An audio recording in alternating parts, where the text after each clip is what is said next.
Harshad Chavan black ब्युटीवर हे फुल कुठे घेऊन चालला होता ते बघण्यासाठी ब्लॉग शेवटपर्यंत बघा. तर जयशंकर मित्रांनो, सकाळी सकाळी मी आणि मावशी निघालो होतो आपल्या काकांच्या इथे गेल्यावर लगेच ड्रम व्हायला सुरुवात करून दिली भो.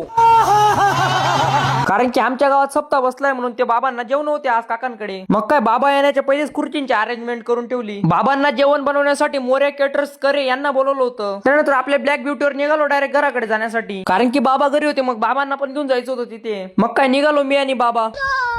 मग काय ज्या बाबांसाठी कार्यक्रम ठेवला होता ती बाबा सर्व येऊन जेवणांना बसून पण गेले. जुन्या माणसांचे मन आहे, करेगा काम तब आगे बढेगा तेरा नाम. मग काय हर्षद चव्हाण मनावर घेऊन घेतलं, डायरेक्ट वाढायला सुरुवात करून दिली भो. आणि मोर्या केटर्स करे यांचं जेवण तर एक नंबर होतं. या मग जेवणाला सर्व बाबांना अजून जेवणाला आल्या सर्व माणसांना पण वाढून हर्षद चव्हाण निघाला डायरेक्ट घराकडे. चैत्रना महिना वना मोठे वी चालण्यात कैर्या, गडवरले आंबा माय तुने एक एक चढसू डायरेक्ट पायऱ्या, बोल आंबे की जय. दुपारी कैरी खाऊन मस्त झोपून घेतलं. त्यानंतर मी येऊन लागलो डायरेक्ट भुईमुगचा कॉक चालू करायला. मग काय दिला एकदम क्वालिटी मध्ये कॉक चालू करून. आणि नुसता कॉक चालू करून तर काही चालणार नाही. मग काय दिली मोटर चालू करून ब्लॅक ब्युटीवर मस्तपैकी फुल ठेवून घेतलं. मी बाबा निघालो डायरेक्ट आमच्या गावातल्या दिला बापूंकडे. बाबांना दिला बापूंकडे सोडून आल्यानंतर घरी येऊन बघतो काय आपल्या घरी तर पाहुणे आले होते. आणि असे नवनवीन ब्लॉग बघून हसण्यासाठी हर्षद चव्हाण याला फॉलो, लाईक, शेअर नक्की करा. धन्यवाद.